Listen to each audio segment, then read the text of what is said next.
Planetary Society and Space Policy and Advocacy Program has done a lot of work, and I think I've leveraged a lot of AI tools as they've been coming online in the last few years, particularly in the last year, very aggressively, not necessarily out of an intentional choice, almost a necessity, given what we've been facing. But we've learned a lot, I think, in the last few years, or sorry, the last year, me and Jack. And this is, again, such an area of rapid development, but also a lot of range of experiences and quality of experiences that we wanted to share some of the lessons that we've learned from using these tools, what's really worked for us, what hasn't. And again, hopes that folks, particularly on the policy side, will find inspiration and benefit from those. That our members who are joining us today can see that we're, I think, arguably putting your member dollars to work really, really well, very efficiently, getting a lot of value out of these tools in a responsible way, to emphasize that as well. And also, again, just to hear feedback and questions and to, again, just share this experience with us. I should introduce myself. I'm Casey Dreyer. I'm the Chief of Space Policy at the Planetary Society. I really run the data pipelines, the analyses, the strategic development side of this effort. Joining me here is also Jack Corrali, our Director of Government Relations. He's in Washington, D.C. He is doing the point work of all of our government relations work in the city and on behalf of our members. Jack, you want to add anything else before we get going? No, just happy to be here and talk about this interesting topic. Great. Okay, and again, folks, please drop questions into chat, ideally maybe Q&A so we see them, and we'll answer as kind of as they come, and we'll have lots of Q&A opportunity at the end of the webinar today. All right, Jack, so why don't we go ahead, go down the slide. All right, just again, most of you know this, but starting in late January of last year, things started to happen really fast, particularly in the areas that we care about with NASA and space science. A lot of executive orders started to be issued. There was a lot of things happening that made it hard to keep up with, right? We had funding freezes, temporary grant freezes, up and down. Websites were disappearing. DOGE was kind of really hitting its peak power and influence and started cutting grants and contracts rapidly. There was not a ton of great information, a lot of difficulty in following what was happening where. And then, of course, culminating in the fiscal year 26 budget request for NASA that cut NASA by 25%, the largest single year cut ever proposed for the agency, and as well as a nearly 50% cut to the science activities, which was an extinction level event, as we called it. You are looking at the time, the entire Planetary Society advocacy and policy team, me and Jack. We've actually since brought on a AAAS policy fellow, but that wasn't until October of last year. And so we're a two-person team at a independent, thankfully nonprofit. But the challenge was, how do we keep up with this very high rate of developments? How do we make sure that we're able to react to what's happening effectively? And how do we also know and keep track of what's happening? Can we find additional ways to understand from the data that we do have available to us and draw insights and actionable strategic insights out of those? Even if we could have staffed up right away, if we had those resources, it would have still taken months, right? Which would have been too late. And so really we started to turn to AI tools as a means to facilitate the things that Jack and I were already doing. And I think it's worth just dwelling on here for a minute to just emphasize that, we don't just take AI tools and then blindly spit out, take what they spit out and share it. We use them as tools to facilitate our activities, to reduce frictions, to streamline our path forward. And I think by using them in a strategic way that I'll talk about here in a little bit, that has really enabled us to perform at a relatively high level. And of course, we've gotten better at it over the last year by experimenting, knowing their strengths, weaknesses, and of course, as the tools have gotten better themselves. Jack, if you want to go to the next slide. So we did lots of things. And I'll emphasize as well, uh, a lot of this was just by Jack and I working a lot, right? So the other thing is AI is not a magic bullet to reducing your time necessarily, but it can, again, reduce frictions and increase your productivity given the time that you have. Jack, if you go forward once more, the Save NASA Science campaign, which we moved forward, was actually very successful. Ultimately, of course, we saw the final fiscal year 26 budget request appropriations the other month functionally reject these extensive cuts. But in this last year, we facilitated over 85,000 letters to Congress, held 2 days of action, 17 distinct advocacy actions online. Our messages appeared in over 1,500 news outlets. We were interviewed and appeared in over 1,500 news articles. We had op-eds, media appearances. Our social media was great.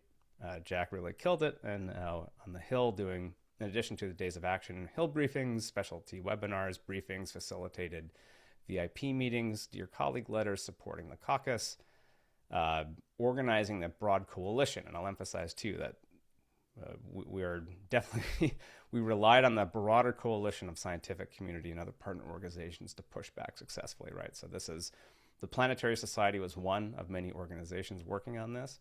And it was through this coalition that I think ultimately we succeeded.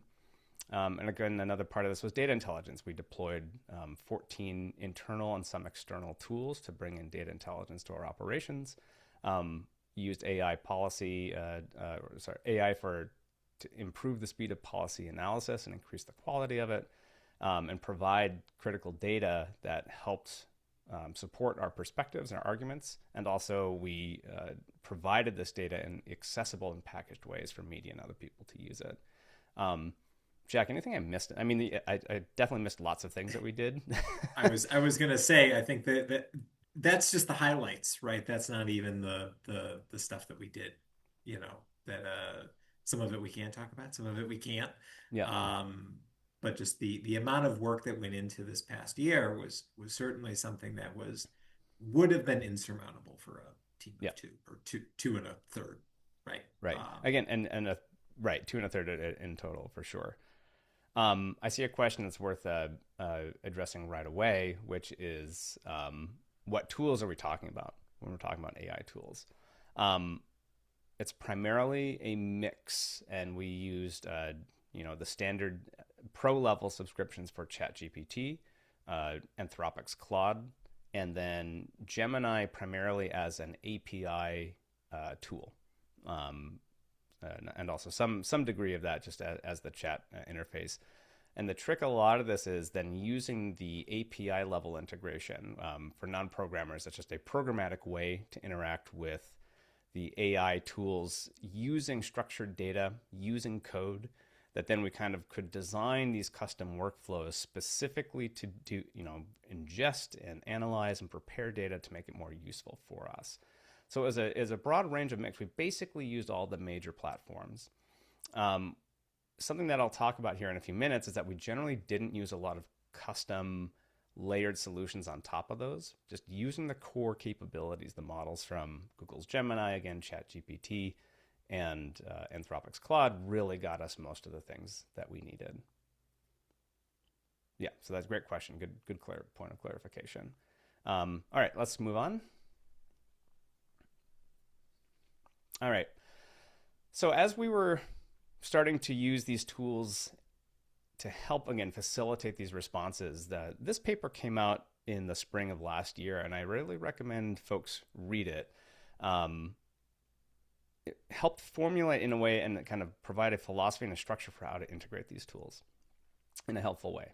A lot of you may have been exposed to AI through Microsoft's Copilot. I don't care for that system. I don't find it particularly helpful, and I know a lot of people, for example, aren't particularly thrilled by it. And I think it really sums up the idea of, like, you can't just give your colleagues in a business or an organization an empty chat window and say, here's your AI, be more effective. That to me just doesn't work very well. This is a case study of about 700 individuals at Procter & Gamble that were using AI specifically in small teams and as individuals in very specific ways. And the takeaway is generally you kind of consider it like a colleague, right? A teammate in these small sub teams. And by using it as a colleague, and what I mean by a colleague is something to explore ideas with, brainstorm, go back and forth, iterate, right? Discuss, engage, not just put in a prompt and expect one answer out and call it that. And from this study, they saw some really remarkable results. Importantly, that it helped break down information silos between teams, right? So it actually, AI, and this is also augmented by another of other studies, AI gives the largest performance increases to the moderate to lower performing individuals and teams. And that doesn't just say like they're incompetent teams, but just in certain areas of expertise. I will be a good use case of this. I have some coding and programming experience from 20 years ago. I know concepts and theories and ideas from college, but I haven't practically done it in a long time. So AI was perfect to bring me up as a bad coder into a moderate coder, which was enough for a lot of these tools specifically applied in certain internal settings. Note here, individuals using AI tools were able to match the performance of small teams. So basically double the performance of an individual to a small two-person team in this study. Something that really surprised me and may surprise you, perhaps, is that people using AI kind of in this team context reported higher emotional well-being, basically less stress, right? That they felt better and happier using these tools. And ultimately, again, it helps small teams address complex challenges more holistically. And I think that really encapsulates our experience here at the Planetary Society in the policy team in terms of how we used this and the benefits that we got from this. And again, I think the idea is that it helps give you confidence and give you structure. It's like a non-judgmental junior intern or partner teammate who is able to work with you. Maybe they need a little extra detailed directions. Maybe they don't always get it right. But the point is, like, through an iterative process, they functionally are there to support you. So again, this paper is really fascinating. And again, this was published through Harvard Business School, a case study last year. Okay, let's move on. Nice reminder of what you had said earlier. Yeah. Yeah. So again, so I think this is I'll talk a few bits of philosophy and kind of how we approach this, but AI for us has been most valuable in creating systems and workflows rather than the output itself. And again, it's finding points of friction, reducing those through these tools so we can actually do the output, or we can make the judgment, or we can do the analysis. It's about assembling and using, getting all that stuff, or just getting it out the door. So again, can't emphasize this enough. Jack, do you want to jump in at any point here to just add kind of your perspective on these kind of initial approaches of how we were approaching these tools? Yeah, so I will just admit that I think I was a little more uh, pessimistic about the use case of AI, especially with sort of the initial um, capabilities of things like OpenAI's ChatGPT and Gemini from Google. But the capabilities of these tools have grown exponentially as and I think that the integrating them into our workflows has definitely improved over time as opposed to like I think everyone's initial interaction with these tools was like, oh, like I can just ask it any question and it will spit out some answer. And certainly people faced a lot of hallucinations and issues related to that. But as you learn to use it as a tool and not as a replacement for anything that is central to your role, it can help produce that better, as you were talking about in that Harvard Business study, can help you produce a higher quality product in the end that you can still feel proud about that it is generated from you, but improved through the use of tools like this. So I think one of the use cases I found most helpful is, I deal with a lot of data, in-person, face-to-face, or over the phone interactions. And there's no replacement for that, right? There's no AI chatbot that's going to come in and be able to do government relations as well as any individual human can do. But what it can do is help you prepare your arguments, your talking points, your briefing materials for a more skeptical audience, right? For a group of people that has maybe in some cases low information about the topic area, but maybe a lot of opinions about like ways in which in this case NASA should be doing business better. And so there are those opportunities to take what maybe another policy professional has written or said and use AI tools to kind of poke holes in that.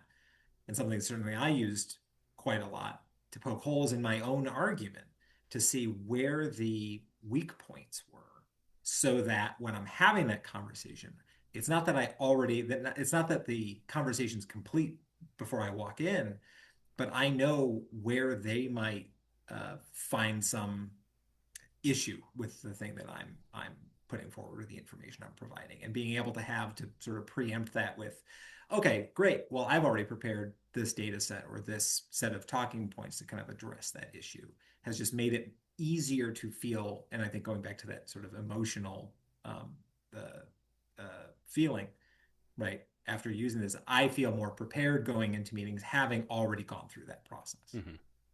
Yeah, that's a great point. We'll dive into that aspect a bit more, the persona taking. Thanks, Jack. Let's move forward. So, for fun, uh, a good estimate, and this is ChatGPT and Gemini Pro, both analyzing our outputs, giving our calendars, our output, the number of things that we did. Kind of the rough estimate, which was consistent actually between the two, was that Jack and I and our Ari, our new intern policy fellow, basically was producing at the work of a team twice our size. And that's obviously a rough number, but I think that kind of bears out intuitively. And I'll again emphasize that a lot of this is because Jack especially worked a lot of nights and weekends. We worked really hard in this last year. But again, I don't think this would have been possible without the work that we were doing and without these tools. And again, focusing on friction reduction, custom workflows, and automation. These are all things to reduce the time that we spend on things that aren't actually that important, so that we can spend the time on the things that are actually important. If you go to the next slide, and again, just to put this in cost context, we probably roughly spent about $4,000 on all of these new tools last year, plus a lot of sweat equity on top of that to figure it out and kind of find a way. But $4,000. I mean, again, to put it in context for I don't know if some of you have read POLITICO Pro, the one that's just for kind of DC insiders, costs on average $12,000 a year. So it's roughly 4 months of POLITICO Pro subscription we paid to get a functional increase in output by a factor of 1.5 to 2. And again, that's primarily through pro level subscriptions, which are worth it, absolutely 100%. For ChatGPT or Claude now is much more, I think, recommendable than it was, and then specific programmatic use of Gemini. Yes, I have. Someone's asking about Claude Cowork and agentic workflows, but we can get to that in more detail.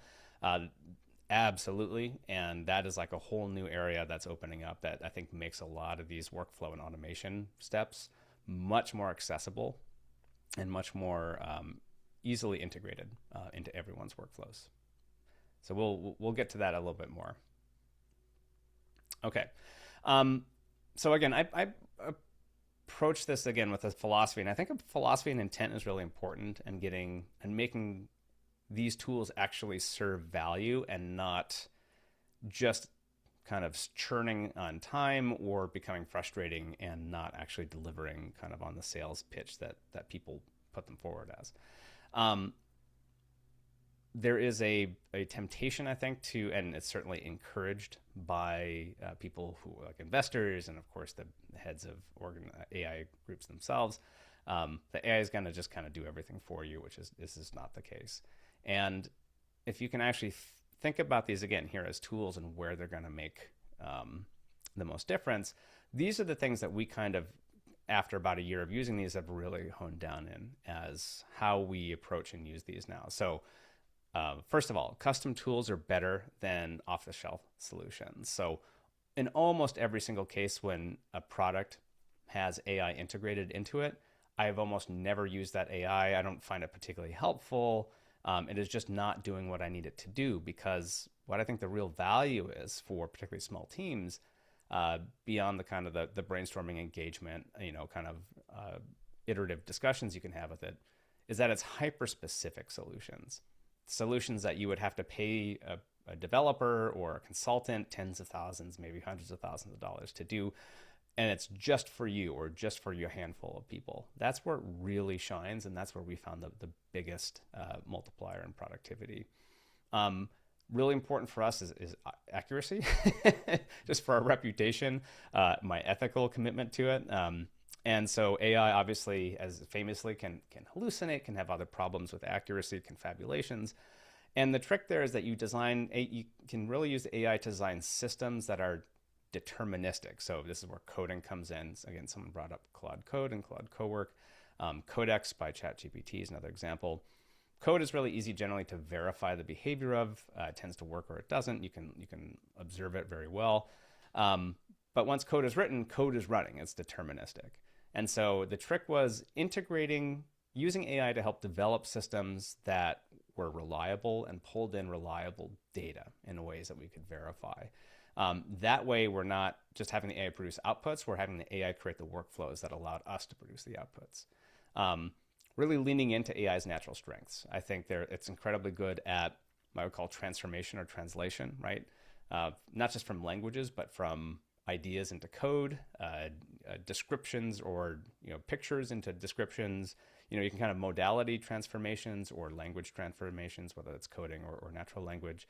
Summarization, right? If you give it a paper or context, it's really high quality, able to pull out key information from that. Long text, OMB documents, right? Whatever. Categorization, helping you sort and kind of related to data extraction, where you can take lots of unstructured data and make it structured in a much more helpful way. Coding, obviously, and then this brainstorming and kind of role occupying persona. Obviously, I think a lot of you intuitively, outputs have to be easily verified. I think there's a really interesting epistemological argument to be made here that AI has no world model, despite kind of how people talk about it. It's ultimately a statistical machine with a lot of complexity on top of it. It doesn't know to begin with. It doesn't know anything.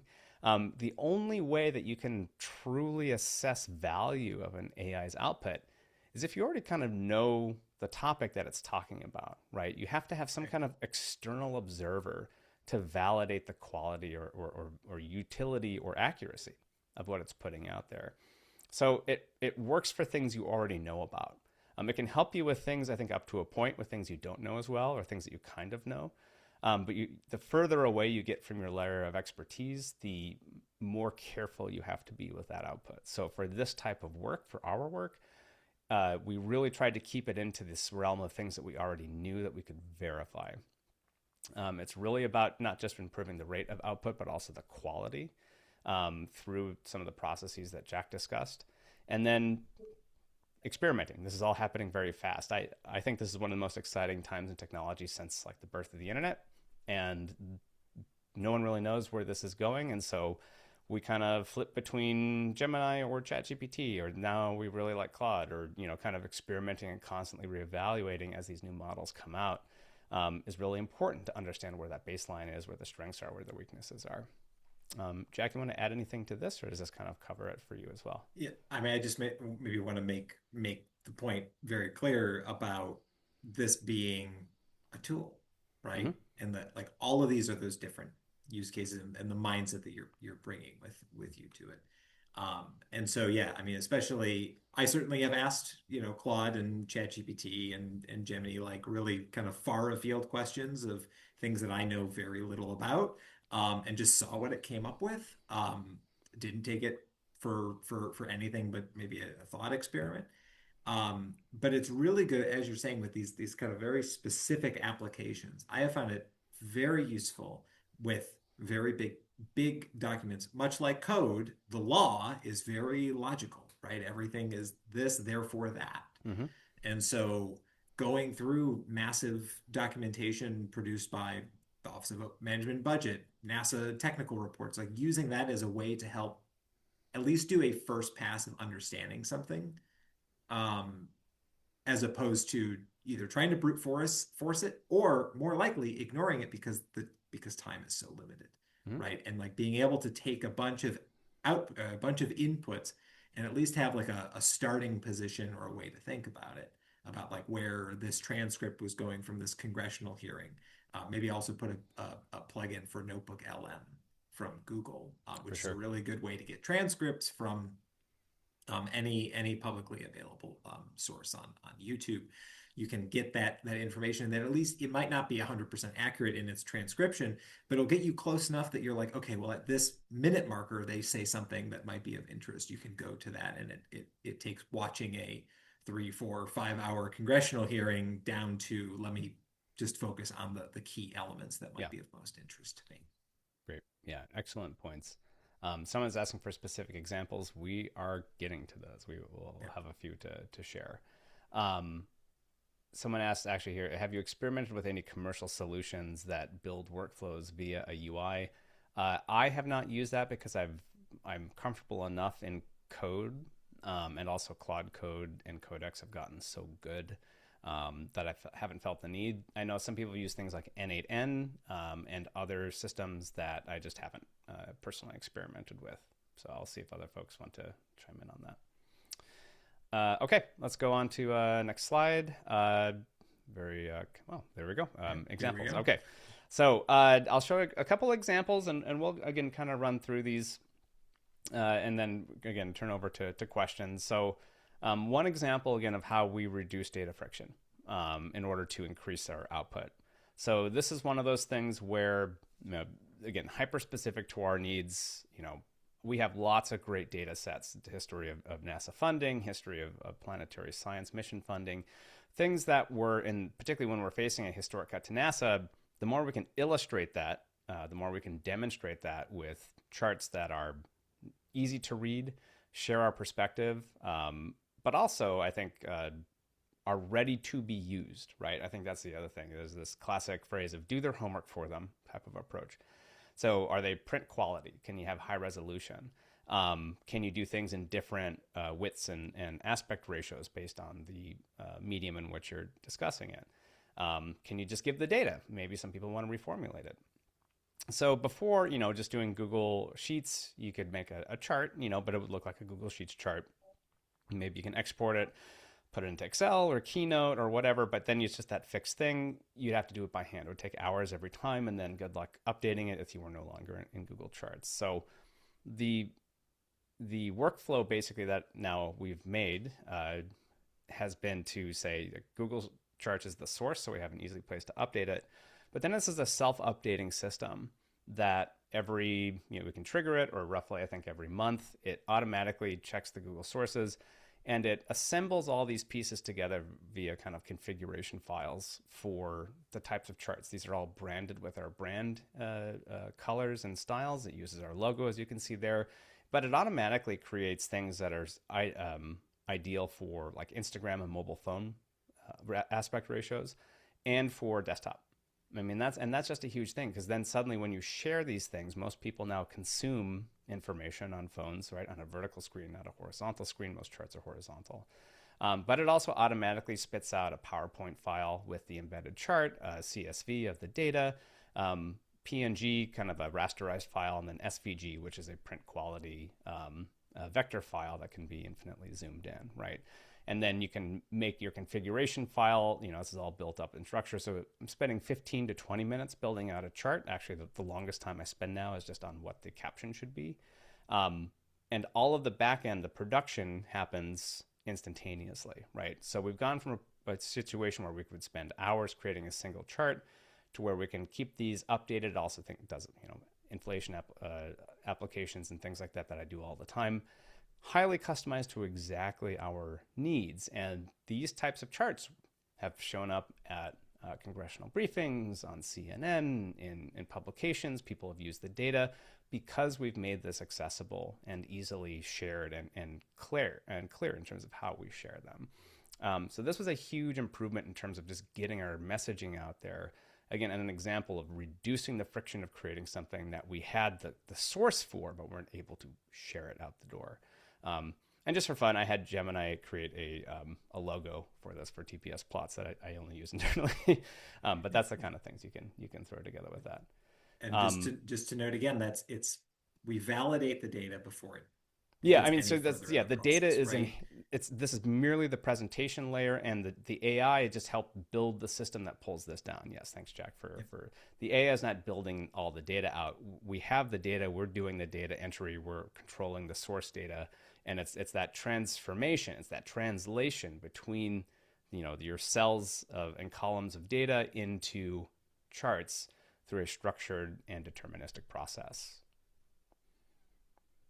Next slide. Someone's asking, how are we interacting with AI? Chat windows, voice, video, specific apps like Claude Code or Cursor, and how much access does it have to your information? So that's a range of responses to that. So I'd say in general, chat windows for this kind of ideation, brainstorming, iteration on ideas. Jack and we'll talk about here soon, the persona kind of stress testing arguments and writing. That's all in chat windows. For brainstorming, sometimes ChatGPT's voice mode is very good. And I will take long walks and talk through ideas, talk through framing or strategic perspectives or, what have you, for like an hour at a time. And it's not that the AI is able to have like a really good conversation on it. But what it's good at, what it's doing, it's facilitating. It's like that when you talk through a problem out loud, for anyone who's ever been stuck on an issue or stuck writing something, sometimes just stepping or stuck on, old physics problems or any kind of problem sets, stopping and saying something out loud can be really helpful. And so it's facilitating like a talking, method for idea development that I found really valuable. That's not every day.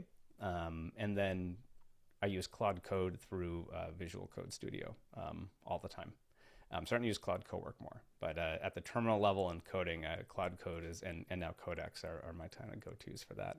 Jack, do you have any, from your perspective, are you primarily chat window? I'm almost entirely chat window. So just given the nature of my work. Right. It's also very good at talking to the chat, right? So sometimes you can talk faster than you can type. It's very good at translating audio into words. And so that's also a common way to interact with it, not just like as a back and forth, but just to talk your commands to it, I've found. Good question. Let's talk about information. It depends on kind of how much information it has. You can grant levels of information, and that's a good discussion for data privacy and policy.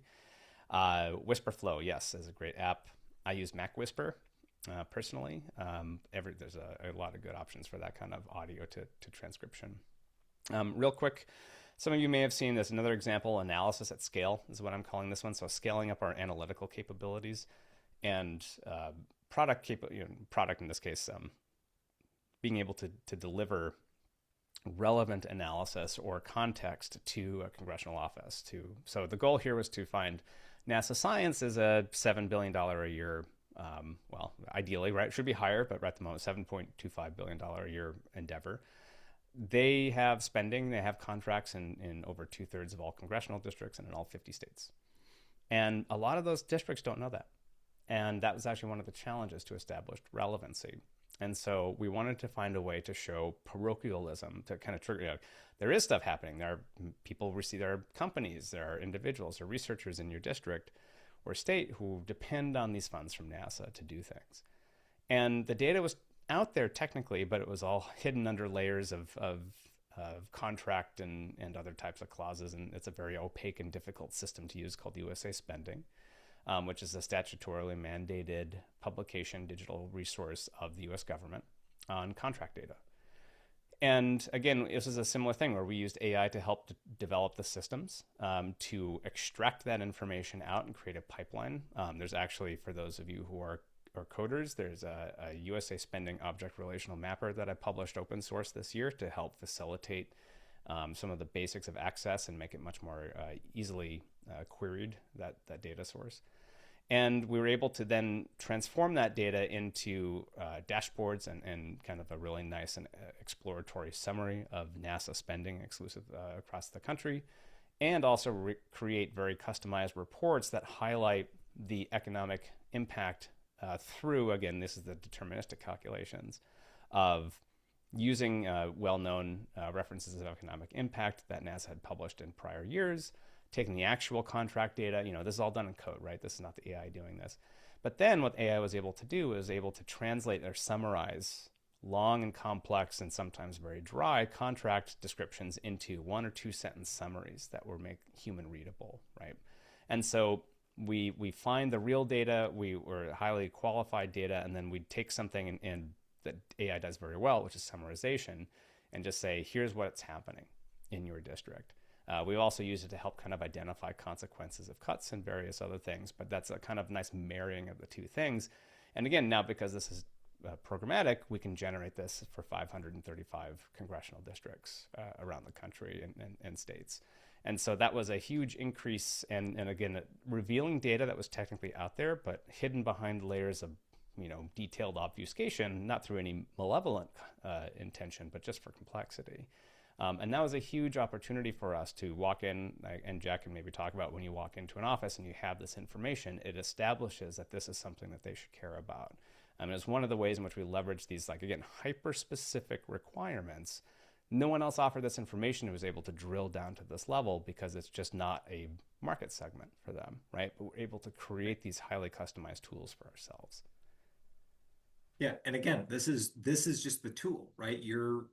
Whether it's the dashboard that you can point people to or the reports that it generates, the actual work of convincing that member or staff person to care about it is still on you, the human. This has just made it easier to make that direct connection to that state, that district. Not to say that that's the only thing members care about, but they certainly do care about representing and supporting the folks back home. And so it's just one tool, one expanded tool that has a lot of different use cases in the government relations world that you can deploy where necessary. Yeah, very good point. And not have to do this. I would have to do this bespoke each time by hand for 535 members. Certainly not doable at scale. Yeah. And so this certainly has saved. This alone probably has saved hundreds of hours of prep time. Mm-hmm. Or just wouldn't have happened, right? Just more realistically, we just wouldn't have had the ability to create this. Great. Right, let's hop to the next slide. An example here, and we'll just kind of zoom through these. This is automated insights and I'd say business intelligence or context intelligence. I don't use Twitter much anymore. I'm trying to not use social media, but also, there's a lot of great information there, but of course it's within the sea of other stuff that sometimes you want or don't want to see or is distracting. This was an interesting initial experiment about a curated list of space reporters and other space officials, and then using AI to help categorize. So that's that categorization capability that it has. And to throw out the non-space related stuff and of the space related posts and news that have been shared, to then distill it into a daily news report, like a newsletter summary email. And this has worked incredibly well. It links back to the source claims, which is always great for verification. But again, you're really controlling that context, so it's really high quality source inputs to begin with. And just recently actually added Jared Isaacman's daily tweets in the last 24 hours to kind of catch that additional layer of detail. But again, this is a way that we can now runs automated, right? So I don't have to go and look for these things, and this comes to me and a handful of other folks who want to sign on for this.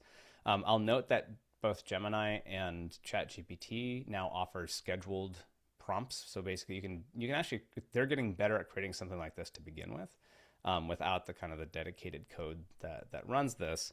And so you can go into Gemini and just say, give me the latest space news of the last 24 hours every day at 8 a.m.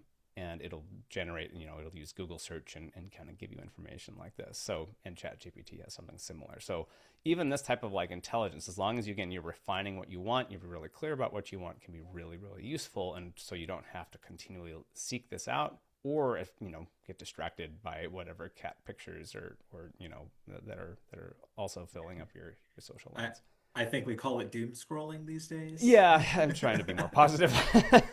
No, I will say this in particular has kept me off social media where it's very easy to get attached to those things. This definitely gets me off social media Yeah. for more of the day. So Great. Okay. Let's say let's pop through the next one. So this is what Jack was talking about, and I think this is like a really valuable process. Some of you may be using this or versions of this, right? A lot of people use AI, drop in a draft and say, copy edit this, look for typos, so forth. But we found a lot of value, and maybe Jack, I'll turn over to you to kind of talk through this a bit more of just like taking on this persona of the audience you want to reach and then asking it from that persona to critique it from that particular audience's set of beliefs or likely beliefs or desires or perspectives. That helps you as the author of something like this, or in our case, when developing some of our arguments, our talking points, our strategic framing of some of these things that were happening to NASA science. It gave us a way to get out of our own heads about it, right? It's your curse of knowledge. I really love and care about NASA science. Unfortunately, a lot of people don't. So you can have the AI act like one of those people and be mean to you about it or be highly critical. And you can really think about very good also at preparing for somewhat more contentious discussions or arguments or audiences that you might be engaging with. So that's an example of some of these responses that when I tell Claude to be really, mean and critical about some of these things, it can be very helpful in strengthening our writing.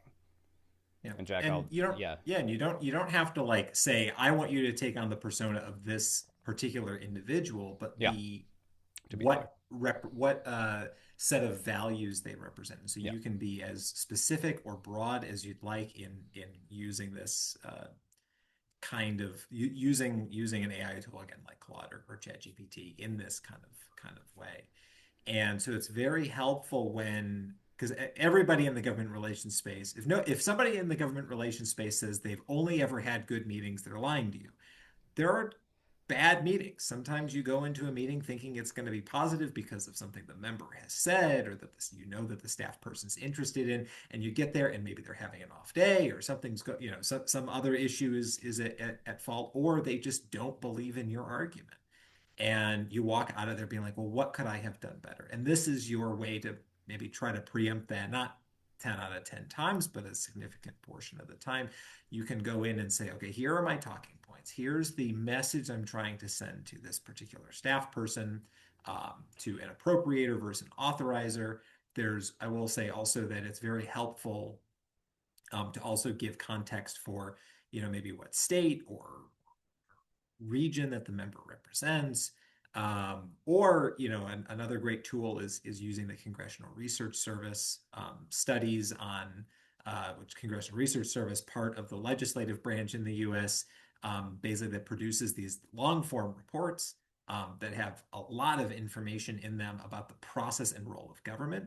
And so you can constrain your maybe back and forth conversation with the AI chatbot to only consider the process as it relates to appropriations, right? And then be able to use that as a way to help formulate a better argument. And so you're still coming to it with that initial draft, or maybe still version 2 or version 3 of the thing that you're working on, but allowing this persona to poke holes in your argument, to identify areas. And it can also then spin you off on other areas of research of, well, I don't know about this topic. Let me go read this report or dig into the data. And again, you can constrain it or broaden it as much as you'd like, just depending on what that audience is. And I will also say I have found this helpful for me as someone that speaks in TLAs, three-letter acronyms, finding ways and kind of giving myself constructive criticism if I'm giving a more generalized talk or more public-facing interaction, taking what could be a very wonky or technical topic and translating that, of course, vetting it, but translating that into something that is more accessible to a wider audience. Because I'm a firm believer, Casey, I think you are too, that democracy is not a spectator sport, and the more that people are involved and understand how the civic process works, the better a government and better policy decisions we have.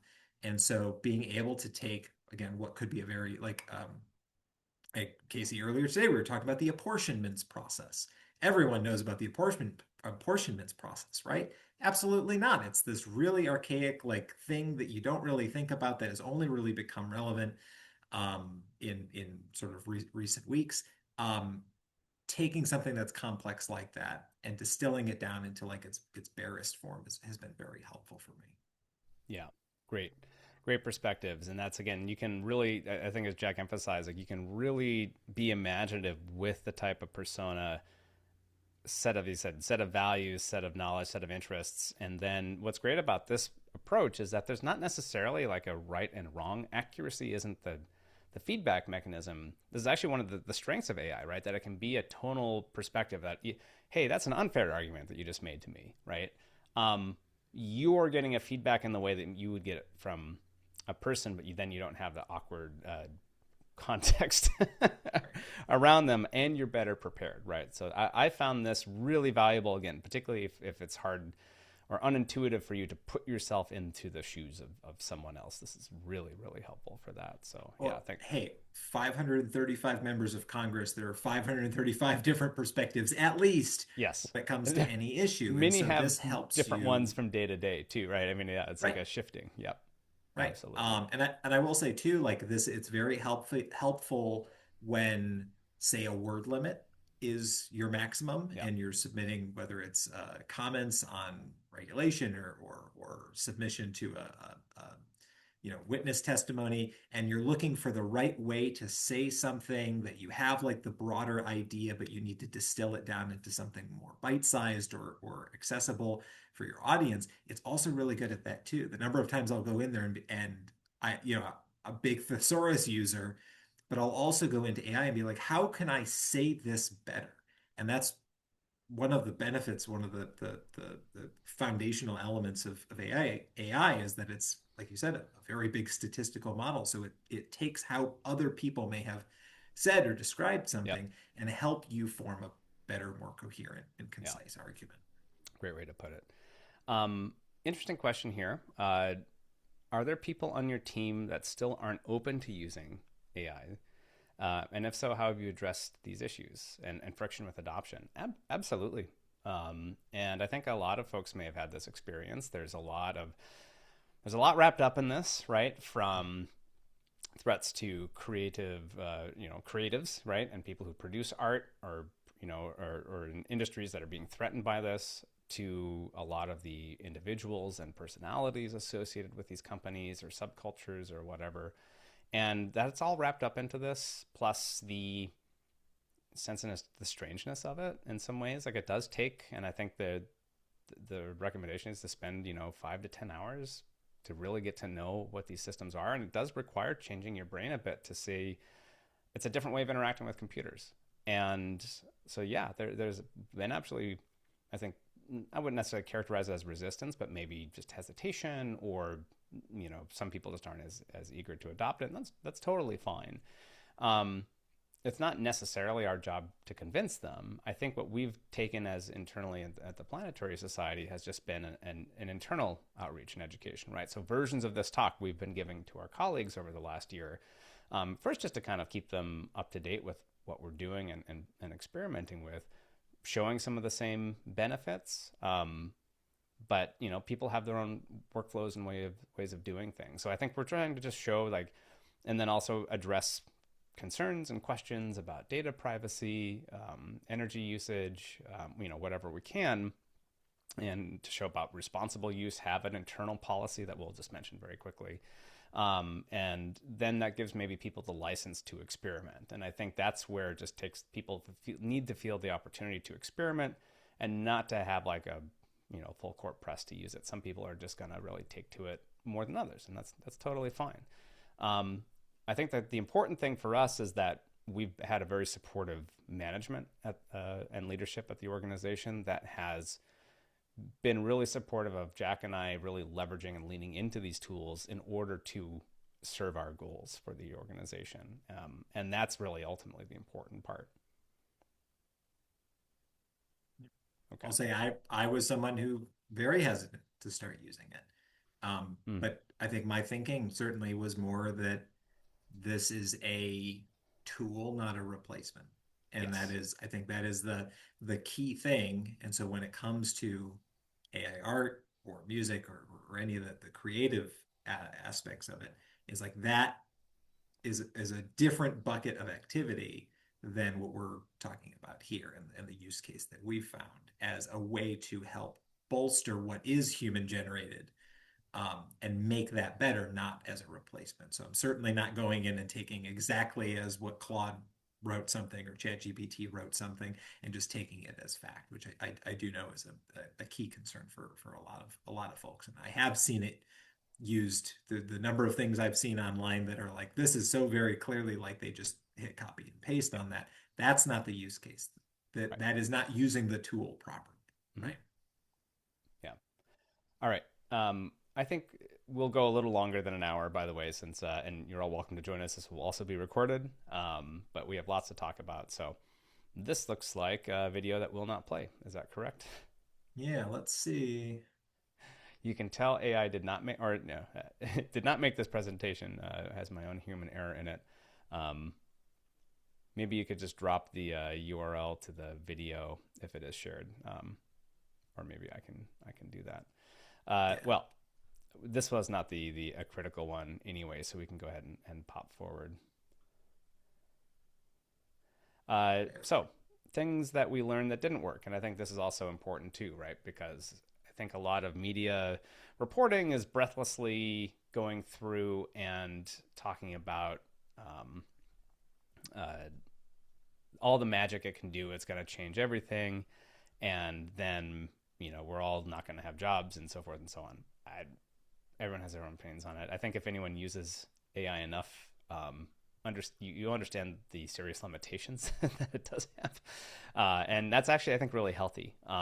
So some of the things that we learned that didn't work, uh, these are like general categories. So and policy analysis. Anytime I kind of like tried to code up something or have it do something like, you know, tell me the actual, strategic path to, convince this member of Congress, let's say, about this, given this information.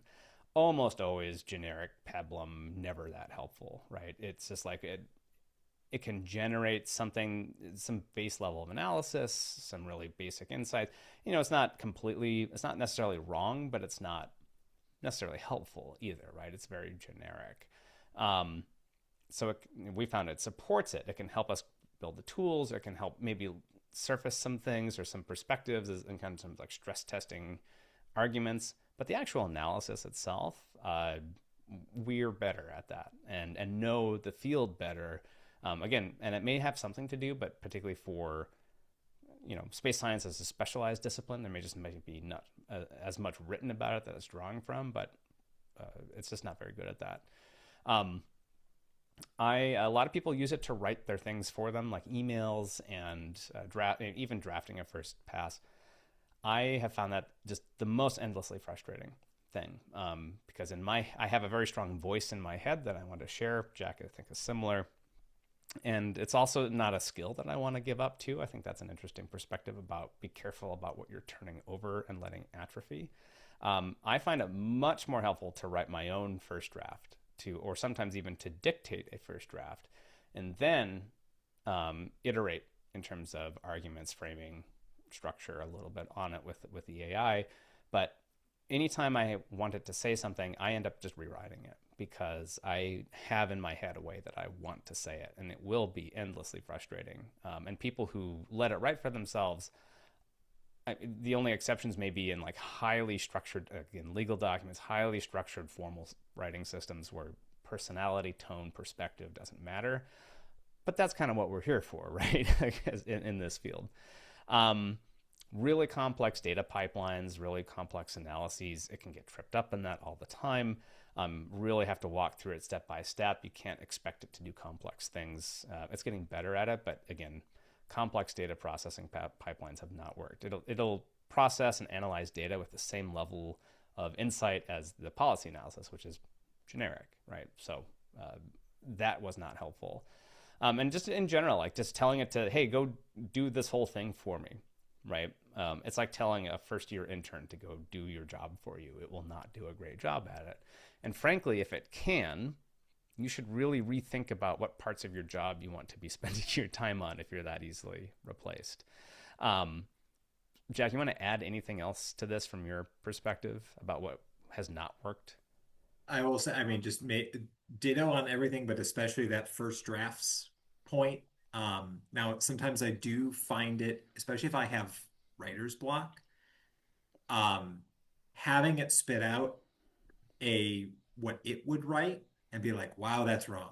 Here's it. It kind of helps you almost so that you take on the persona of someone who is critiquing the work, right? And you can bring your personal voice and expertise, and you can say, okay, that's really, it's almost kind of the other way around. It's like, this is really bad. Let me actually do this right. And so can sometimes be a sort of reverse motivator to break through writer's block, I have found. Yeah. But I also wouldn't rely too heavily on it for any given task when it comes to Yeah. writing.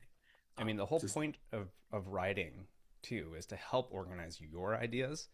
And you don't want to outsource that, or else you will then become dependent on basically someone else thinking your ideas for you. And then how much are you actually contributing?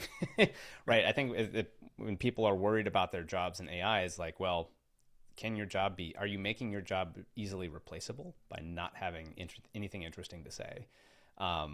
Or that you are so uninterested in, that you allow some generic pablum to represent you, is a good way to kind of gut check yourself. Okay, let's pop forward. So yes. So anyway, and we won't have to spend a ton of time on this, but if you're in a small organization, make sure, if not already, that your organization has a policy. Anthropic, which is one of, I think, the best behaved and maybe more ethical AI companies, offers a lot of help on this in terms of responsible use of AI, example policies for small businesses, for nonprofits. There's a lot of examples of how to use that. For the Planetary Society, again, just really want to emphasize, as Jack has brought up and we brought up earlier, right? First there's like no member data, no financial information, no sensitive discussions. Like that's just good data security policies to begin with. There's legal requirements for that. But it's just not something also we're just not going to do, just as a ethos. Same with AI generated art, and AI written articles. Like that's, again, it's kind of the same reason I was just outlining. Like if that's what the Planetary Society is, then we're not offering you a value proposition, because this type of AI output is, the cost of information is zero, and so ultimately the value of that information is going to be quite low. The whole point of a Planetary Society is the society part, right? So we really want human-made art, human-made articles. And again, some other just kind of thoughts on getting started at making it work within your organization besides having a clear policy. We kind of mentioned this in a question, but again, supportive leadership really matters, and we really had that at the Planetary Society. Educating your colleagues and letting them kind of see by example.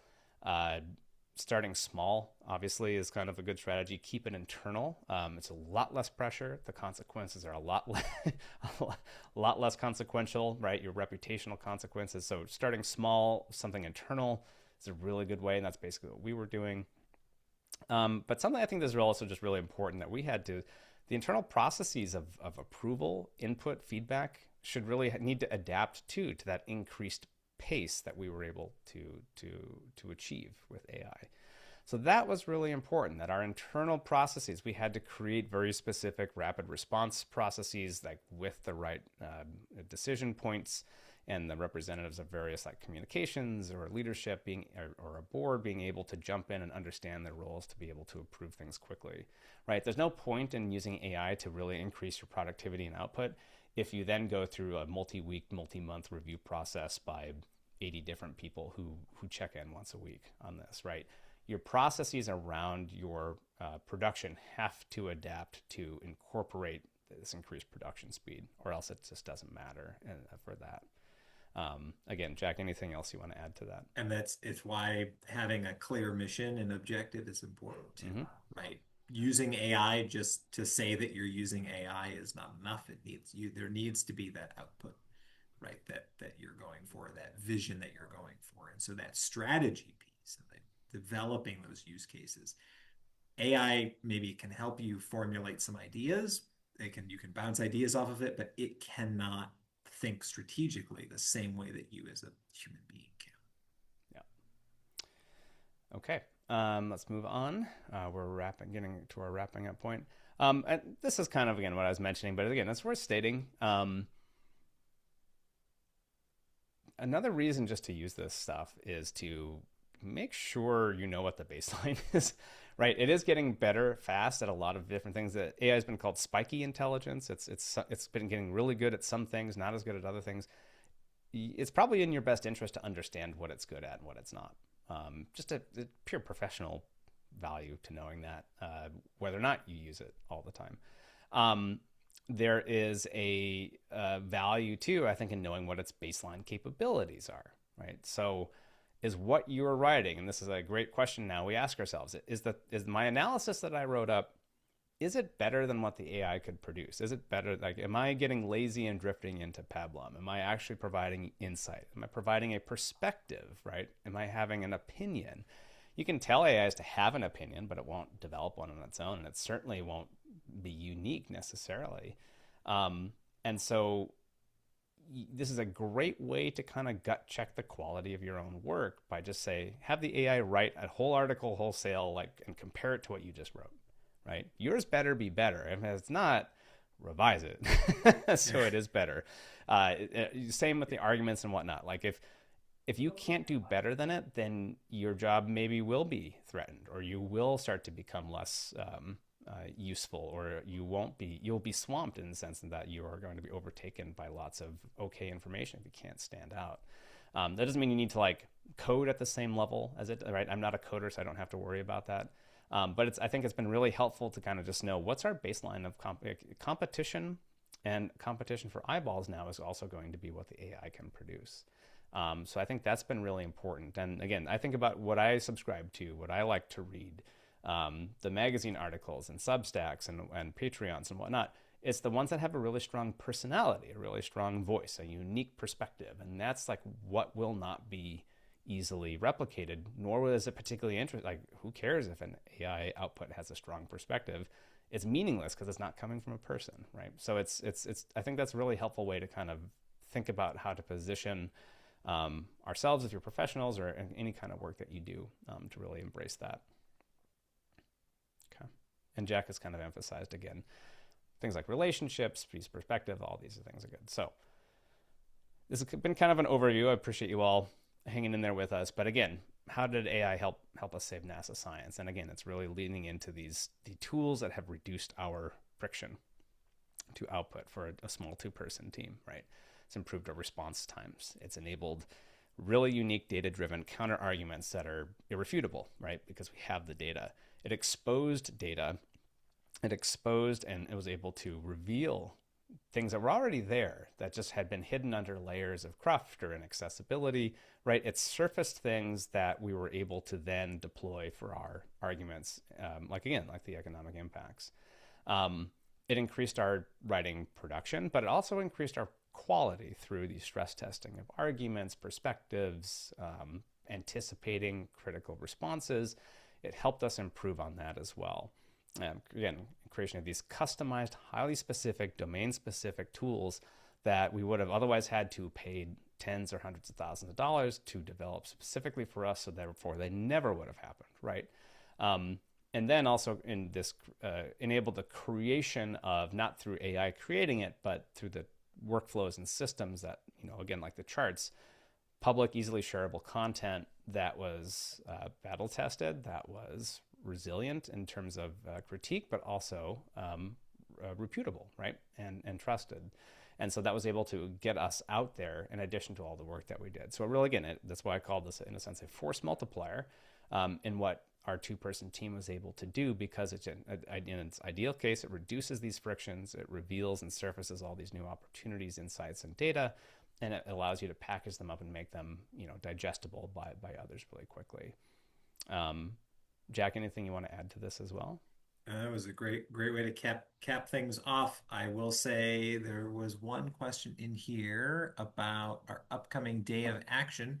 I think all of those tools that you saw in this presentation and that you've experienced at past days of action will make a nice, healthy return for this one in April. And so April 19th and 20th here in Washington, D.C., if you can make it, planetary.org/day of action for all the information. This is going to be the next. We're going to have to spool up yet another campaign. Whether it's the same Save NASA Science banner it remains to be seen. But we'll certainly be here and using these tools to build on the success we saw last year, build on that momentum of a historic movement for space science, and continue to build that coalition in Congress and in the community that supports it. Any other last minute questions that we can answer for those of you who want to stick around? I'm actually going to drop the video that did not play. I think it was just a permissions issue. I'm going to just drop that link to that video in the chat, and it should be something that we can load up into the, we can share these slides later. So what that was is that there's an advanced ways, and I think this is the exciting parts that I'm looking forward to more. It's very detailed ways to basically hook live information, so that USA spending content. It's basically, can you create a pipe to that directly into the AI that you're using? So like Claude, you can provide this relevant context. Claude basically then you're teaching it how to query USA spending and use that data when you ask it, and Claude makes that decision. The AI makes that decision. And then you can pair that with more advanced capabilities like skills, which capture kind of institutional and business knowledge, such as your branding guidelines, your editing style, your writing styles, your formal kind of tone and approaches to things. And you could package these all together so you can basically have a natural language querying ability into detailed spending information, contract information, and so forth.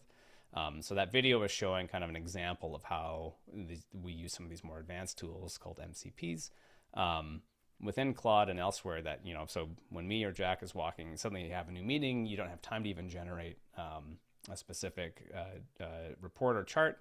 You can actually just tell Claude, and Claude will reach in, grab that data, and bring it back into you. And then integrate it for you. And again, because it's using that reliable context, it's assembling, not confabulating, right, this information, so it becomes quite useful. So there's lots of exciting aspect. Is that link still broken? Okay, I'll put it on YouTube and link to it in the notes for this.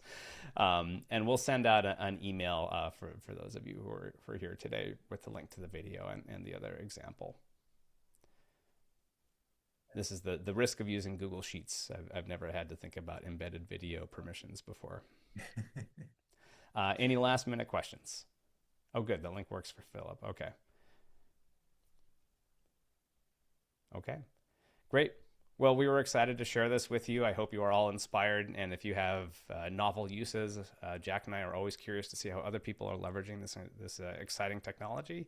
And again, for members of the Planetary Society in particular, I hope you feel like you're getting your money's worth for your membership, because I think we are really pursuing an innovative and sophisticated approach here, using a lot of these new capabilities to really maximize the work that we do on your behalf. So particular thank you to our members for enabling Jack and I to do these things for you.